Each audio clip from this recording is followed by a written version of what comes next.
مولانا طارق جمیل صاحب کو phone per on line بلا کر پاکستان کو مہنگائی کے طوفان اور سود سے بھرے قرضے اور ڈوبتی ہوئی معیشت کا حل پوچھ رہی. آخر کار عمران خان اور حکومت پاکستان علماء کرام کا فتح بلا کر اللہ اور قرآن کی روح سے مدد کیوں طلب نہیں کرتے اور ہم اور دھستے چلے جا رہے ہیں. آپ اپنا پیغام ریکارڈ کروائیں.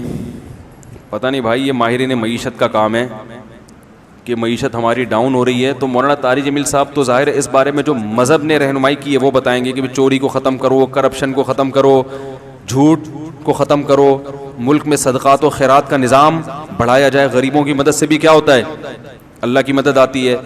اور ہم جو کبھی کوئی مسلمان کمزور ہوتا ہے, پٹ رہا ہوتا ہے, تو ہم جیسے ترکی نے مہاجرین کو بلایا اپنے ملک میں, ویلکم کیا نا, کتنے کرائسس سے ترکی گزرا, مگر پھر بھی الحمدللہ 50 لاکھ شامی مہاجرین کو پناہ دی ہے. کوئی معمولی بات نہیں ہے, اور میں دیکھ کر آیا ہوں. تو یہ بھی چیز ہے, لیکن اس کے علاوہ اور بہت ساری چیزیں ہیں. مثال کے طور پر دیکھو, جو کسی فرد کی معاشی ترقی کا جو چیز ذریعہ ہوتی ہے, تو بیسک اصول ملک کی ترقی کا بھی وہی ہوتے ہیں. اب میں آپ کو بتاتا ہوں, آپ کا گھر ہے, اتنے بچے ہیں, ایک عدد بیوی ہے, جو بھی آپ کے خرچے ہیں. اب آپ نے کیا کیا بھائی, صدقہ بھی شروع کر دیا, کرپشن بھی ختم کر دی. بیگم صاحبہ جو پتلونوں سے پیسے نکال کے, یہ کرپشن گھر میں یہی والی کرپشن ہوتی ہے کہ بغیر وجہ کے بیگم نے پینٹ سے پیسے نکال لیے, بچے نے گٹکے کے پیسے نکال, یہ کرپشن گھر میں ہوتی ہے. یہ ساری چیزوں پہ آپ نے کنٹرول کیا. بیگم کو شاپنگ کے لیے پیسے دیے تھے, وہ پورا حیدری خرید کے لے آئی, یہ اسراف ہے, تو آپ نے ذرا اس کو کنٹرول کیا. خود اپنے خرچوں پہ بھی کنٹرول کیا آپ نے, صحیح ہے نا. تو یہ آپ نے کرپشن پہ کیا کر لیا, لیکن اتنا کافی نہیں ہے. کمانے کا ذریعہ کیا ہے آپ کا, سب چیزیں کنٹرول ہو گئی, مگر جاب پہ وقت پہ پہنچتے نہیں ہو. آپ کی آبادی بڑھ گئی ہے, بچے گھر میں ماشاءاللہ زیادہ ہو گئے ہیں, مگر ارننگ بڑھانے کا آپ سوچتے نہیں ہو. میں جو کہتا ہوں نا, بچے زیادہ ہونے سے رزق میں برکت ہوتی ہے, تو وہ خود بخود نہیں ہو جاتی آٹومیٹک, آپ کو بھی محنت کرنی پڑتی ہے, تو اس میں اللہ کی مدد ہوتی ہے. اگر آپ ہی سست ہو کے پڑ جاؤ تو پھر تو ایک بچہ بھی آپ کو کھا جائے گا, بلکہ خود اپنے آپ کو کھانا شروع کر دو گے تھوڑے دنوں میں. تو سست لوگوں کے ساتھ اللہ کی مدد نہیں ہوتی. تو اب ملک کی معیشت میں ایک بہت بڑی جو گڑبڑ ہوئی ہے, ہم بھی کچھ ماہرین کے ساتھ بیٹھتے ہیں, کچھ حالات پتہ چلتے ہیں. پچھلی حکومتوں نے قرضے لے لے کے ملک کی واٹ لگا دی ہے. اس وقت جو پاکستان کی معیشت بحال تھی وہ مصنوعی طور پر تھی, وہ اوریجنل نہیں تھی. بہت کچھ پاکستان میں تعمیری کام ہوئے, یہ بن گیا, روڈیں بن گئی, لاہور پیرس جیسا بن گیا, فلانا ہو گیا, بڑے خوش ماشاءاللہ. وہ مصنوعی تھا. اس کی مثال ایسے ہے جیسے فرض کرو میرے 3 بچے ہوں, ویسے تو الحمدللہ اللہ نے زیادہ دیے, ایک مثال دے رہا ہوں.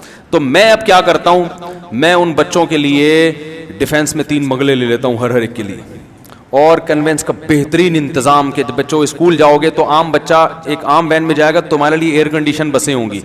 پھر میں نے سڑکیں بنوا دی کہ ہمارے بچے جس بس میں جاتے ہیں وہاں کھڈے بہت ہیں, تو وہ سڑکوں کیا کر دیا میں نے, بہترین سڑکیں بنا دی. اب بچے کہہ رہے ہیں ہمارے ابا نے ہمیں بہت ترقی دی ہے, اور اللہ نہ کرے ابا کا انتقال ہو گیا, چاچا آ گئے بچوں کو سنبھالنے کے لیے.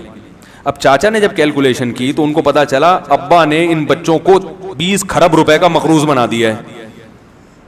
نہیں یاری بات, ابا نے جو یہ سڑکیں بنائی اور ایئر کنڈیشن بسوں کا انتظام کیا اور بچوں کو ہر بچے کو ڈیفینس میں بنگلے لے کر دیے, اس میں ابا کا ذاتی ایک دھیلا بھی بولو بھائی, ایک دھیلا, بلکہ 70 بھائی سے 1 کروڑ روپے لیے, وسیم کباڑیے سے لیے, اور سارے سود پہ لیے. سارے کس پر لیے, سود پہ لیے. اب وسیم کباڑیے نے قرضہ دینے سے پہلے کہا بیٹا تو لے تو رہا ہے, دے گا کیسے؟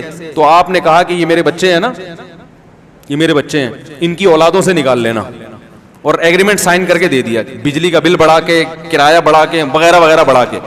تو اب جو بھی حکمران آتا رہا وہ ان پرانے قرضوں کو پورا کرنے کے لیے مزید ڈبل قرضے. اب یعنی چاچا نے کیا کیا, چاچا نے یہ کیا, ابا نے 1 ارب روپے کا مقروض بنایا ہے, اب بچوں کو اسی لائف اسٹائل کی عادت پڑ گئی ہے, تو اس نے 2 ارب اور لے لیے تاکہ بچے چاچا کو گالیاں نہ دیں, کیونکہ بچے تھے ناسمجھ, جیسے ہماری قوم ہے, بچے کیا تھے, نہ سمجھ. وہ یہ نہیں دیکھ رہے تھے کہ ابا نے لیے کہاں سے, یہ کیسے بنایا, یہ سڑکیں وڑکیں اتنا خوبصورت, یہ نظام کیسے بنایا. تو اب چاچا نے کہا کہ یار جیسے ابا دنیا سے چلے گئے تو ہم بھی دنیا سے ایک دن چلے جائیں گے, تو کیوں گالیاں کھا کے جائیں. انہوں نے 1 ارب قرضہ لیا, ہم کتنا لیں گے؟ 2 ارب لیں گے. تو بچوں نے کہا یار یہ چاچا تو ہمارے ابا سے بھی خوش, اور چاچا اس چکر میں تھے کہ میں نے کون سا اس دنیا میں ہمیشہ رہنا ہے. اب کوئی سمجھدار آدمی آئے گا جب اس کے بعد, وہ کہے گا بیٹا ہم بھی چلے تو جائیں گے لیکن چوڑے میں کون آئے گا, یہ ایک حد تک چلے گا سسٹم, اس کے بعد تمہیں اٹھا کے گروی رکھوانا پڑے گا قرضہ لینے کے لیے. سمجھ رہے ہو؟ اس نے بریک لگا دی تو سارا نزلہ ان بچوں کا کس پہ گرے گا؟ اس تیسرے پہ گرے گا. نہیں یاری بات میرا خیال ہے, وہ ساری لان تان کس پہ ہوگی؟ ان پہلے 2 کو کوئی بھی برا نہیں کہے گا. ہاں اگر ان میں کوئی سمجھدار بچہ ہوا تو وہ کہے گا یار چلو اب قرضہ لو کیونکہ روٹی تو کھانی ہے, لیکن کچھ تو خیال کرو, یعنی ایسا تو نہ ہونا کہ ہم بالکل ہی دیوالیہ ہو جائے ہمارا. تو یہ جو ہمارا جمہوری طرز حکومت ہے یہ اتنا گندا ہے نا یہاں پہ. اس میں ایک وزیر اعظم کو پتا ہوتا ہے میں 5 سال کے بعد چلا جاؤں گا, وہ کہتا ہے بھاڑ میں جائے یہ قوم, میں ایسا کر کے جاؤں کہ لوگ کہے فلاں کے دور حکومت میں یہ بلڈنگ بنی ہے, فلاں کے دور حکومت میں یہ سڑک بنی ہے, فلاں کے دور حکومت میں تو کرنسی اتنی مضبوط تھی.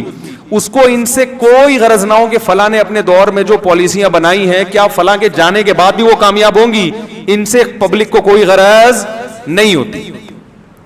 تو جب عوام بے وقوف ہوتی ہے تو پھر اس کا یہ مقدر ہوتا ہے کہ وہ پٹے, اور پٹ رہی ہے الحمدللہ. سمجھ رہے ہو؟ تو اب یہی ہو رہا ہے اور مزید پٹو گے. بلکہ اس طرز حکومت میں یہ ہوتا ہے کہ کام ایک کرتا ہے, وہ بیچارہ اپنے 5 سال میں وہ پروجیکٹ مکمل نہیں کر سکا تھا تو اگلا آ کے صرف آخری اینٹ رکھتا ہے اور ساری وہ اپنے کھاتے میں ڈال دیتا ہے. بس حالانکہ اس نے کبھی ملک کے لیے خدمت نہیں کی ہوتی. پرانے والے نے خدمت کی ہوتی ہے, اس کا ٹائم چونکہ پورا ہو چکا ہوتا ہے, اس کے دور کے پروجیکٹ ہوتے ہیں, اگلا آ کے جو اس نے بجٹ پاس کیا تھا اس میں سے 90% کھا کے صرف 10% لگا کے تکمیل کر لیتا ہے. تو قوم کس کو مبارکباد دیتی ہے؟ کراچی میں یہی ہوا ہے, پروجیکٹ کسی ایک نے شروع کیا, تکمیل دوسرے نے کی, اور بہت کھا کے تکمیل کی, تو پبلک نے دوسرے کو کہا کہ ماشاءاللہ کتنا اچھا بنا دیا, پرانے والے کو کوئی گھاس ڈالنے کے لیے تیار.